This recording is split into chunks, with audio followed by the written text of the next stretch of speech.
به نام خدا. سلام، آرمین یعقوبی هستم، برنامه نویس و مدرس دوره‌های برنامه نویسی. تو این ویدیو قصد دارم با دیزاین پترن پروتوتایپ آشناتون کنم، یک دیزاین پترن کریشنال که این امکانو برامون فراهم میکنه که از یک آبجکت خیلی ساده کپی‌های متفاوتی ایجاد کنیم.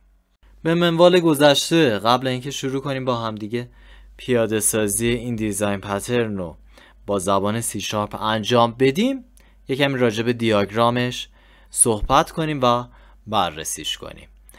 این دیزاین پترن دیاگرامش تشکیل شده از یک قسمت اصلی به نام پروتوتایپ که جنس پروتوتایپ در واقع یک اینترفیسه. داخل این اینترفیس شما باید یک سیگنچر متدی رو تعریف کنید که حتما یک مقداری از خود همین اینترفیس رو باید ریترن کنه. قسمت بعدیش ایجاد کردن یک کلاسه که قراره از این کلاس آبجکت ایجاد بشه و ما به کمک این دیزاین پترنی که داریم پیاده سازی میکنیم بتونیم از اون آبجکت کپی های متفاوتی رو ایجاد کنیم. وقتی این کلاس ارثبری کنه از این اینترفیس مجبوره که متد کلون رو پیاده سازی کنه. متد کلون هم بهش گفتن که آقا باید یک آبجکتی از پروتوتایپ ریترن کنی.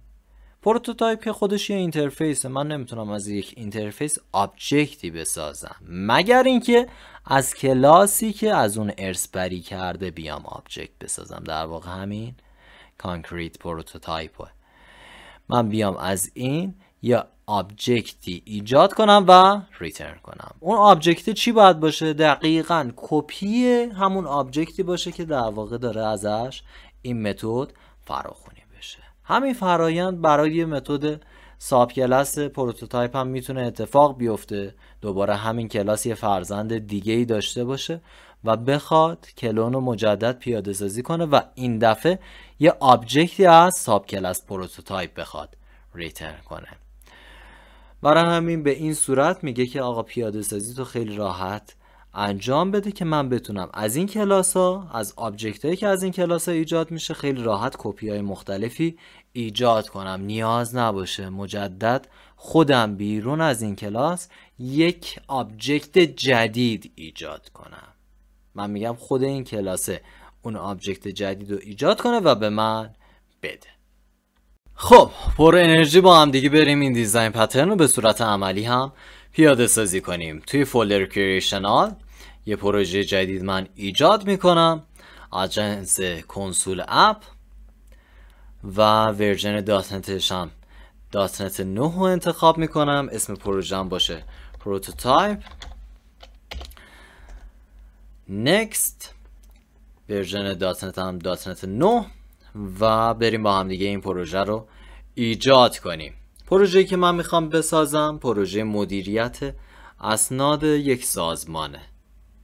وقتی من میگم اسناد قطعا یکی از موجودیت‌های مهم اپلیکیشن هم موجودیتی به نام داکیومنته که تشکیل شده از عنوان اون سند، محتوای اون سند و نویسنده اون سند. بریم پس اول با هم دیگه اون موجودیت رو ایجاد کنیم. یه دونه فولدر داخل پروژم ایجاد میکنم تحت عنوان انتیتیز و داخل این فولدر قرار کلاسی به نام داکیومنت رو بسازم. بودو پسر داکیومنت. این کلاس داکیومنت تشکیل میشه از 3 تا پراپرتی تایتل، کانتنت و در نهایت آتر. اولین پراپرتی استرینگی باشه، اسمش باشه تایتل، بعدیش هم استرینگیه و کانتنت اوشجامون و در آخرم پراپرتی آتر نویسنده. خب بریم با هم دیگه یه کانستراکتور هم ایجاد کنیم که راحت تر بتونیم ازش اینستنس ایجاد کنیم.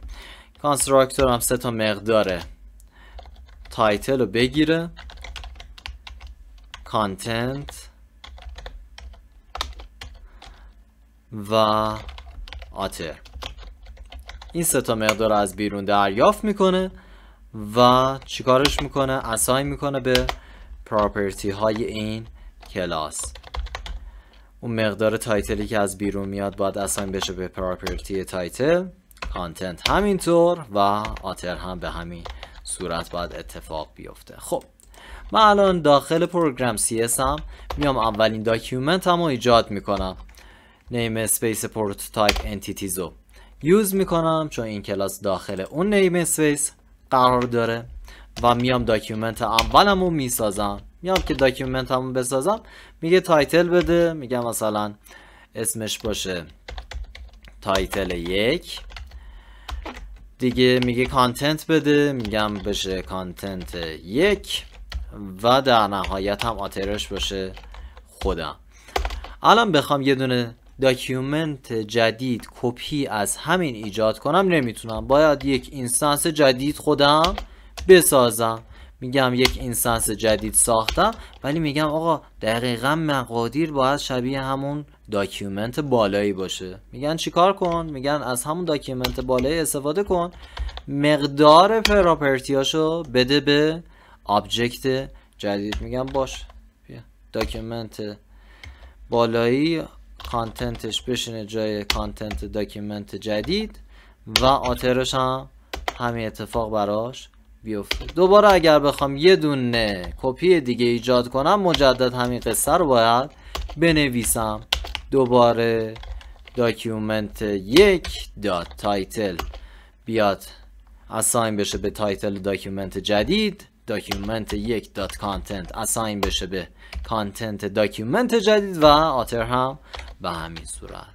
هر بار من در واقع دارم یک کپی جدید ایجاد میکنم، یه اینستنس جدید خودم باید بنویسم و ایجادش کنم. خب جالب نیست؟ ما رویکرد بهتری میتونیم داشته باشیم برای اینکه کپی های راحتری ایجاد کنیم. رویکرد بر چه اساسه؟ بر اساس دیزاین پترن پروتوتایپه. اصلا پروتوتایپ اومده که یه همچین مشکلی رو برطرف کنه. بر اساس دیاگرام اگر یادتون باشه قسمت اولش چی بود؟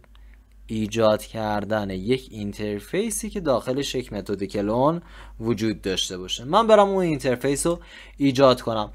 داخل پروژم یه دونه فولدر درست میکنم تحت عنوان کانترکتس و یک اینترفیس میسازم به نام iDocument Prototype.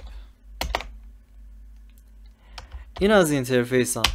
بر اساس دیاگرامی که با هم دیگه دیدیم داخل این اینترفیس باید یک متدی وجود داشته باشه که چی رو ریترن کنه؟ دقیقا همون iDocument Prototype رو اسمش هم بذارم کلون. پارامتر ورودی هم نیاز نداره. حالا اون کلاسی که قراره ازش کپی زیاد ایجاد بشه مثل داکیومنت باید ارثبری کنه از این iDocument Prototype. وقتی ارثبری میکنه میگه ببین داخل من یک سیگنچری از یک متدی وجود داره، توی کلاس باید حتما پیاده سازیش کنی. اینتر رو میزنم پیاده سازیش میکنم که دیگه جیغ نکشه. داخل متد کلون من باید چی بنویسم؟ باید یک آبجکتی ایجاد کنم از کلاس داکیومنت و اونو ریترنش کنم. میام چی کارش میکنم؟ میگم خب میام ریترن میکنم، یه آبجکت جدید میسازم به نام از همین در واقع کلاس داکیومنت، یه آبجکت جدید میسازم و اونو ریترنش میکنم. وقتی آبجکت جدید دارم میسازم میگه ببین تایتل و کانتنت و آتر این داکیومنت جدید رو تو باید به من بدی. من باید پس یک کپی از همون آبجکتی که داره ازش این متد فراخوانی میشه ایجاد کنم. چجوری باید این کار رو انجام بدم؟ میگم خب کلمه کلیدی دیس اشاره میکنه به همون آبجکتی که این متد ازش فراخوانی شده. دیس دات تایتل، مقدار تایتل بشینه جای داکیومنت، بشینه جای تایتل داکیومنت جدیدی که داریم اینجا میسازیم. آبجکت قدیمی کانتنت تو بده به من پاسش بدم به داکیومنت جدید. دوباره آبجکت قدیمی که توی دیس هستی متد کلون رو فراخونی کردن ازت. آترت هم به من بده. تموم شد. حالا به راحتی هرچه تمامتر من میتونم از یک آبجکت چندین کپی ایجاد کنم. برگردیم سراغ فایل پروگرام. میام این دفعه مجدد از کلاس داکیومنت یک اینستنس جدید میسازم. اینستنسمو میسازم، ازم میپرسه تایتلش چی باشه، میگم تایتلش باشه پروتوتایپ. میگه کانتنتش چی باشه، creational design pattern. نویسندش کی باشه، فعلا خودم باشم.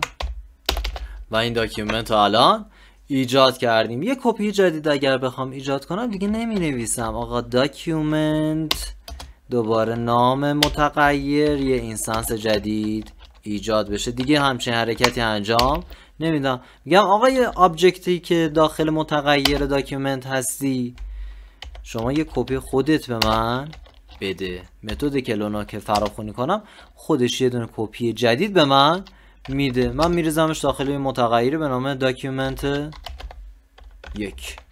دوباره اگر خواستم کپی جدید دوباره میگم آقا یه کپی جدید بده من بریزم داخل داکیومنت 2. خب حالا میخوام به کمک کنسولات رایت لاین مقادیر این دوتا داکیومنت کپی رو بیام نمایش بدم که ببینیم با هم دیگه دقیقاً کپی هم دیگه هستن و هیچ تفاوتی با هم ندارن. فقط یه نکته خیلی مهم دوستان، این آقای کلون به من داره چه جنسی میده؟ یک جنسی، یک دیتا تایپ از iDocument پروتوتایپ. iDocument پروتوتایپ یه اینترفیسه، نه اتریبیوت داکیومنت رو داره، نه متد هایی که داخل داکیومنت پیاده سازی کردیم هیچی نداره، فقط یه دونه متد کلون داره. اما من و شما میدونیم این کلونی که فراخوانی شده از کلاس داکیومنت بوده. در واقع چیزی که از متد کلون اومده بیرون یک اینستنسی از کلاس داکیومنت اومده بیرون. پس من اینجا باید چیزی که از کلون میاد بیرون رو به صورت اکسپلیسیت حتما تبدیل کنم، حتما کست کنم، وگرنه چیزی که داخل داکیومنت 1 و 2 ریخته میشه به درد من خیلی نمیخوره، دسترسی به اتریبیوت های مختلفش ندارم. خب الان این کار رو انجام دادیم، به صورت اکسپلیسیت کانورتمون انجام شد. بریم با هم دیگه به کمک $string مقادیر مختلف داکیومنت 1 رو اول چاپ کنیم. میگم تایتلش اینه، بعدش یه \n بزنیم، کانتنتش اینه، جلوی این تایتل هم دوست دارم یه پرانتز باز کنم، نویسندش رو اینجا بنویسم. اینم از این. قبلش هم این بالا بیایم بنویسیم که داکیومنت 1. این از این. یکمی هم داش بدیم اینجا، دقیقا شبیه همین قصه ای که اینجا نوشتیم برای داکیومنت 2 هم پیاده سازی انجام میدم. میگم این دفعه تایتل و کانتنت و در واقع آتر داکیومنت 2 رو به من نمایش بده. حواسمون هم جمع باشه اینجا کانتنت باشه، نه اینجا آتر باشه، اینجا کانتنت باشه، اینجا هم یادمون نره داخل پرانتز نام نویسنده رو بذاریم. خب من اینجا بریک پوینت رو میذارم، پروژه‌مم ست از استارتاپ میکنم و در نهایت بریم با هم دیگه ببینیم این دیزاین پترن چجوری داره کار میکنه. بجون پسر سرعتش بالاتر بره ایشالله، سریعتر با هم دیگه ببینیم داره چه اتفاقی رقم میخوره. خب پروژه اجرا شد، با هم دیگه الان رسیدیم به خط 3. کامپایلر C# میگه من میخوام این خط رو اجرا کنم. آقا اجراش کنم؟ میگم آره اجراش کن. با F11 بریم وارد کانستراکتور کلاس داکیومنت بشیم. میگه ببین از بیرون به من این مقادیر رو پاس دادن، تایتل هم پروتوتایپه، کانتنت هم کریشنال دیزاین پترنه، آتر هم آرمینه. میگه باشه منم که 3 تا اتریبیوت دارم، 3 تا پراپرتی دارم، این مقادیری که از بیرون به من پاس دادنم میذارم در واقع داخل این 3 تا اتریبیوت. تایتل نشست جای تایتل، کانتنت نشست جای کانتنت و در نهایت آتر هم مقدار دهی شد. خیلی عالی، آبجکتمون ایجاد شد، اصلا مشکلی تا اینجا نداشتیم. حالا من به کمک متد کلون که خودش کجا ساخته شده، خودش سیگنچرش داخل اینترفیس آی داکیومنت پروتوتایپ ایجاد شده، پیاده سازیش کجا بوده، داخل کلاس داکیومنت. این الان داره فراخوانی میشه داخل فایل پروگرام CS.